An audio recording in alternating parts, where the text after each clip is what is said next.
최근에 영국발 악재가 나오고 있죠.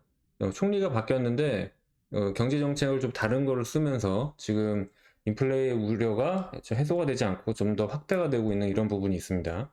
지금 이게 무슨 문제가 있는 건지를 좀 간략하게 정리를 좀 해드릴게요.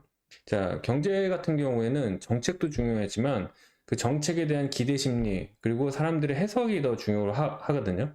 근데 이 영국에서도 지금 최근에 미국보다 더 심한 인플레이션이 일어나고 있는데, 인플레이션을 잡는 방법은 두 가지가 있어요. 수요를 억제할 수가 있고 공급을 늘릴 수가 있죠. 공급을 늘리면은 가격 단가가 떨어지는 거고, 그다음에 수요를 줄이면은 그 구입하는 쪽에서의 수요가 줄어드는 거죠. 그래서 소비자 물가와 생산자 물가가 있는 거죠.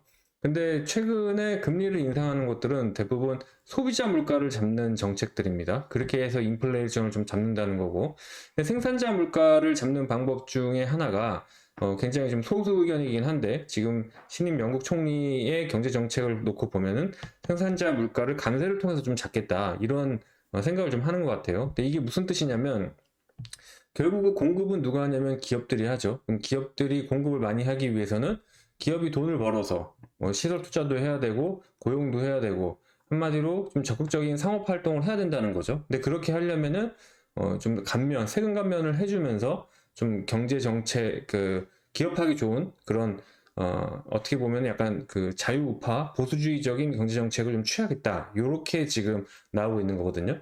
제가 봤을 때는 그 자체가 문제가 될 건 없어요. 뭐 그런 경제 정책이 나쁘다 이렇게 평가를 하기보다, 다만 지금 상황에서 과연 시기적절하냐라고 봤을 때는 그렇지 않다고 보입니다. 왜 그러냐면, 지금 시장에서는 영국 총리가 감면을 하면서 뭐 경제를 살린다는 거 그 자체가 나쁘다는 게 아니라, 과연 영국이 그게 가능하냐 이거예요. 그러니까 지금 전 세계적인 뭐 인플레이션이 이렇게 나오면서, 그죠? 뭐 여러 가지 인플레가 나온 배경 중에 하나는 뭐 러시아도 그렇고 중국도 봉쇄를 하고 뭐 이런 대외적인 부분 때문에 인플레이션이 일어났는데, 갑자기 영국 혼자 감세를 한다고 과연 공급이 늘어나면서 인플레이션을 잡을 수 있겠느냐, 그런 의구심이 있는 거죠. 게다가 지금 시장의 핵심은 뭐냐면, 그럼 쟤네가 저렇게 하면 성공할 것이냐, 아니 실패할 것 같다. 그럼 쟤네는 실패하면 어떻게 할 것 같냐? 쟤네는 실패할 거면 국채를 발행해서 그 적자를 메꿀 거다, 이렇게 생각을 하는 거죠. 일본 같은 경우에도 지난 그 잃어버린 20년 기간 동안 엄청나게 국채를 발행했죠.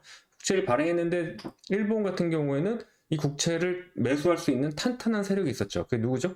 자국민들이죠. 그 자국민들 중에 연세 있으신 분들이 그 국채를 엄청나게 사주면서 결국 자국민들한테 국채를 팔면서 그걸 흡수시키는 과정에 있었었는데, 근데 영국 같은 경우에는 그러기가 쉽지가 않은 거죠. 게다가 지금 미국이 금리 인상하면서 강달러가 나오고 있기 때문에, 이 와중에 이런 감세 정책을 하면서 기업 활동을 독려를 했을 때, 만약에 인플레를 못 잡게 되면 국채를 발행하고, 국채를 발행하면 재정 정책을 쓸 수가 없고 영국의 부채 비율이 늘어나고, 그러면은 뭐가 나오죠? 필연적으로 파운드와 가치가 떨어진다, 이렇게 보는 거예요. 그래서 결국은 지금 영국발 리스크는 뭐냐면, 그 총리 자체의 경제 정책의 문제가 아니라 지금의 전반적인 전 세계 경제 상황이 저 정책을 우려하고 있다, 이렇게 보시면 될 것 같습니다.